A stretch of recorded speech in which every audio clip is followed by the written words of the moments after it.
Magandang hapon mga bata. Magandang hapon po, guro. Kumusta naman kayo sa araw na ito? Mabuti naman po. Mabuti naman kung gano'n. Ngayon mga bata, bago tayo magpatuloy ay meron muna akong mga tanong sa inyo. Ano ang inyong gagawin kapag ang inyong guro ay nagsasalita dito sa harap?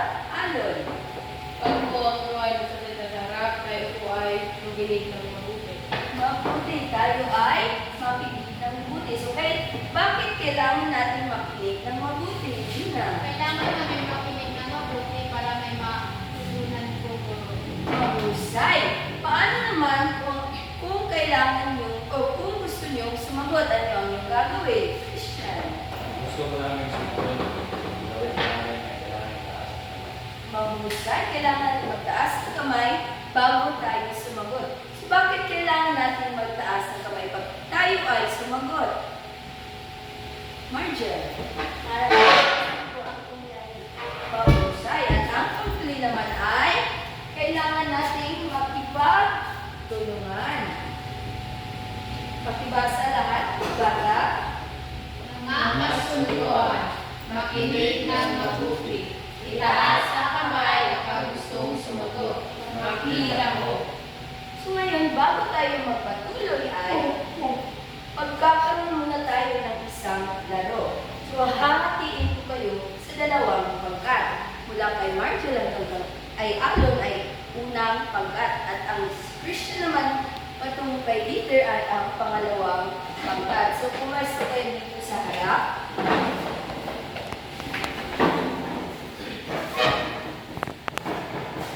My God, sir. So dito ang pangalawang pangkat. Ito naman ang unang pangkat. So meron akong mga tanong dito. At ang tanong na ito ay may sagot na isang numero o may mga numero sagot. Ang gagawin nyo lang ay kung ano ang sagot na numero, kung anong numero ang meron dito, ay hanapin nyo dito para malaman nyo kung ano nga ba yung sagot sa tanong. So dapat hanapin nyo yung numero dito para malaman nyo kung ano ang sagot sa aking tinatanong. So bago kayo sumagot o bago kayo magbuklat, ay kailangan gumawa muna kayo ng yan. At ang yan na gagawin ninyo ay ganito lang. Education, masarap, masarap. Ganun lang. Bago kayo magbuklat dito at isigaw nyo kung ano ang sagot ninyo. Naiintindihan ba mga bata? Opo! So, ito ang unang tanong. Si Chinchin ay isang cute at magandang. Oops! Yan muna. Education, masarap. Sige, go.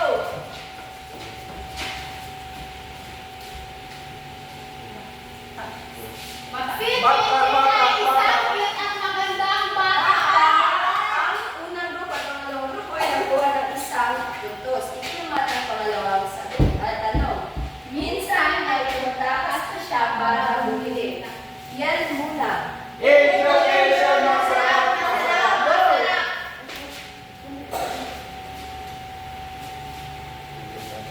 8 to 5. 90. 14 po. Ganun eh.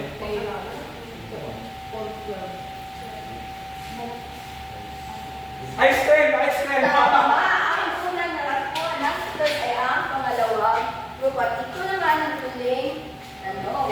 Isang araw ay dinala siya sa bahay pagamutan at nasan na may problema na ang Education, masarap. Okay.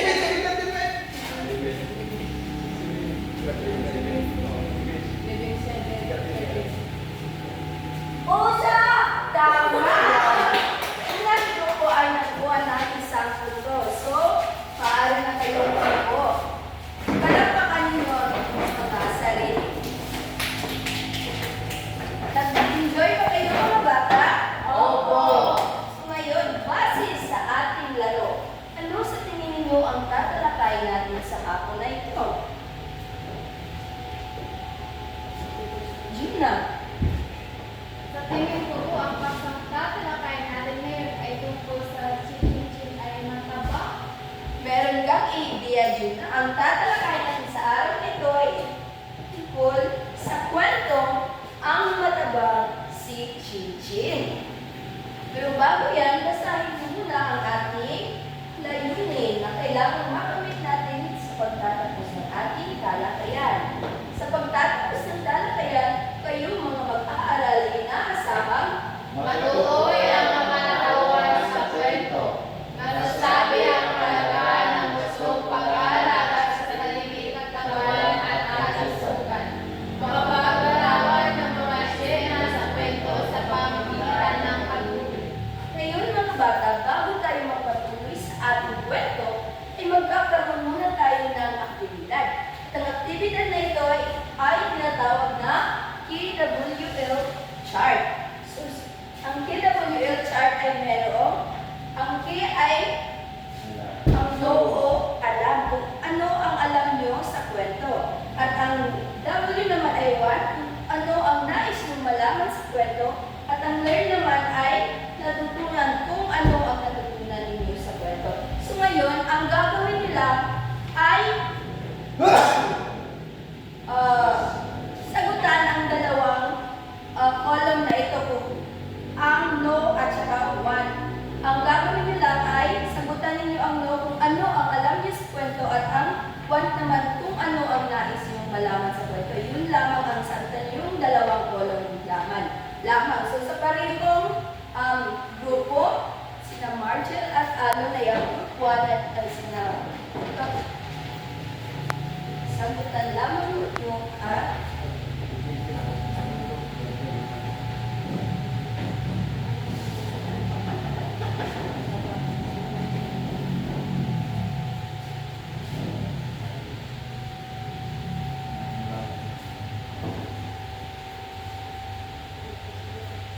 pagkatapos yung sagutan ay maaari nyo idikit ninyo ito sa pisara.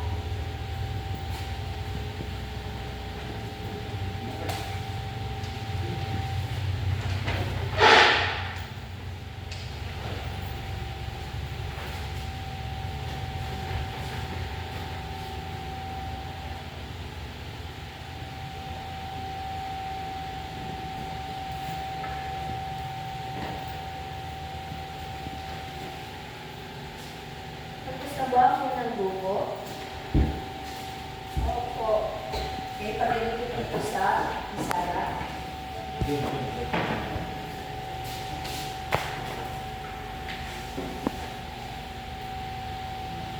Maaari ka lang magpupila. So ngayon mga bata, excited na ba kayo sa kwento na tungkol sa mga matabang si Chinchin? Opo! Okay, ngayon simulan na natin. Makinig ng mabuti mga bata dahil sa pagtatapos ng aking kwento ay meron akong mga tanong sa inyo. So, ang pamagat ng aking kwento ay ang matabang si Chinchin. So, si Chinchin ay isang cute at magandang bata. Pero sobra ang katabaan ito. Ano nga ba si Chinchin? Cute at magandang bata. Tama. Solong anak siya kaya nasusunod ang lahat ng kanyang gusto. Pritong manok, hamburger, spaghetti, chocolate, sorbetes, lahat ay pinakain niya habang nanonood ng TV. Ano-ano nga ba ang kinakain ni Chinchin habang nanonood ng TV? Pritong manok, hamburger, spaghetti, chocolate, sorbetes. Tama. Minsan ay tumatakas pa siya para bumili ng ice cream. Bakit nga ba tumatakas si Chinchin?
Gulay ang prutas.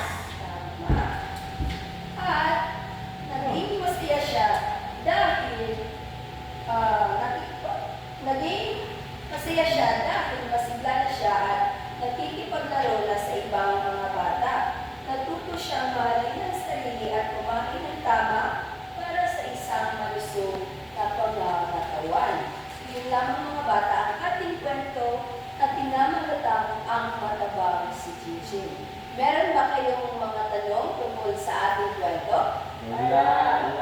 Ngayon, kung wala na kayong tanong, ay maaari mo na punan ang pangatlong kolom kung saan ano ang natutunan ninyo sa kwento. So, maaari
maraming salamat mga bata.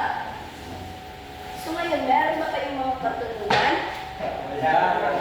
Wala na. Dahil wala na kayong mga katanungan ay ako ang magtatanong sa inyo. Sino-sino nga ba ulit ang mga tauhan sa kwento? Juna.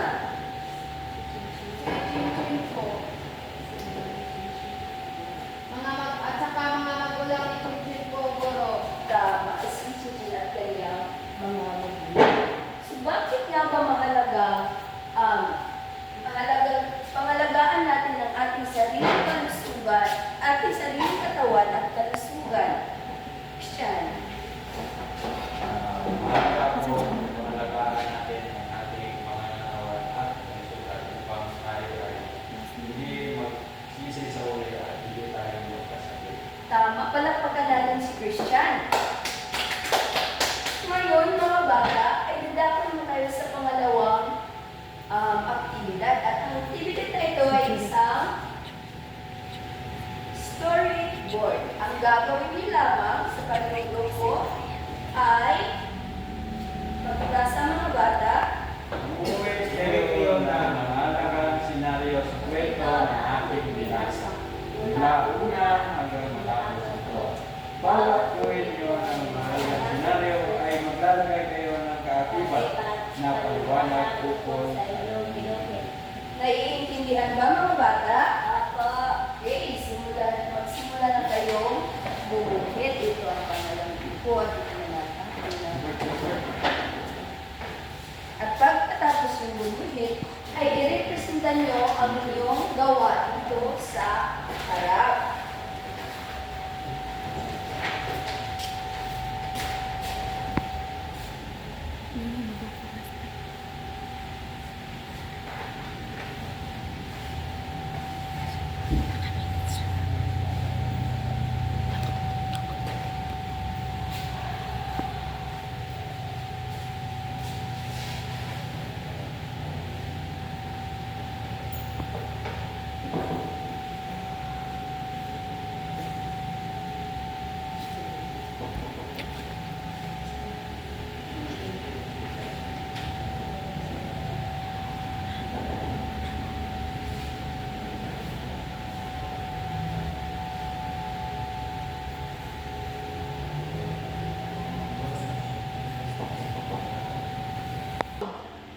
Tapos na ba mga bata? Opo. Maaari na ilagay yung si Sara at i-presenta ang inyong ginawa.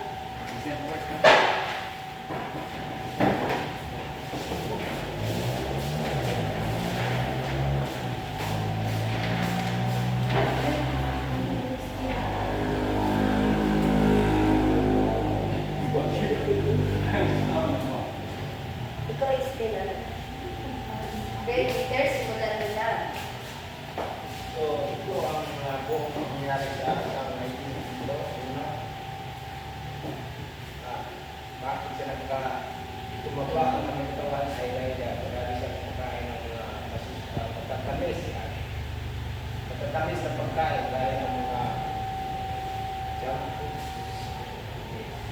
Pero, ice cream, yung mga matatamis na mga chocolate. Yes. And then doon, nagkasakit siya. Kaya siya nakimatay at hindi siya nabiya. At na-realize niya, mula noon, at nag-exercise na siya, hindi na siya kumain. Dahil, Maraming salamat, Group 2. So ngayon, bibigyan ko kayo ng puntos. So sa pagguhit, bibigyan ko lamang kayo ng 59% dahil may mga detalye ngunit hindi gaano matitis ang inyong ginawa. At sa pagsasalaysay naman, ay bibigyan kayo ng 29%. Dahil malinaw ang pagsasalaysay ngunit hindi gaano kawili-wili o detalyado. At sa pagtatanong naman ay bibigyan ko kayo ng 10 puntos. Dahil malinaw na maganda itong ipag-ugnayan sa inyong mga kaklase. So, meron kayong 98%. So, palakpakan natin ang pangalawang grupo. Ngayon, ang unang grupo naman. Sino ang mag-iisip? Margel. Dito dito, Margaret. Ito po ang aming tapat. Ito po ang pili namin mahalaga dito dahil pinapakita ni si Chinche na masyado siyang kumain at hindi kumain ng hindi masustansya kaya ito ang dahilan bakit siya nagkasakit. Kumain siya ng burger, Jollibee, chocolate, magkakamis na pagkain ng chef. Ito naman yung pangalawang larawan na pinapakita na si Chinchin ay nagbago. Ito yung bumawi siya sa kanyang katawan pagkatapos ng aksidente. Kaya kumain na siya ng gulay at mga prutas. Yay! Palakpakan natin ang sa unang group naman ay sa pag-win, ibigyan ko kayo ng 60% dahil malinaw at detalyado ang inyong ginawa. At sa pagsasalaysay naman ay bibigyan ko kayo ng 30% dahil malinaw at kawili-wili at detalyadong pagsasalaysay. At sa pagtatanghal naman ay bibigyan ko kayo ng 9% dahil medyo nakukulangan ako sa pagtatanghal ni Margaret. So, ang nakuha na puntos ng unang grupo ay 99%. So, palakpakan natin ang ating mga sarili. So, ngayon mga bata, meron pa ba kayong mga tanong? Wala na po. Naiintindihan niyo ba ang ating kwento sa hapon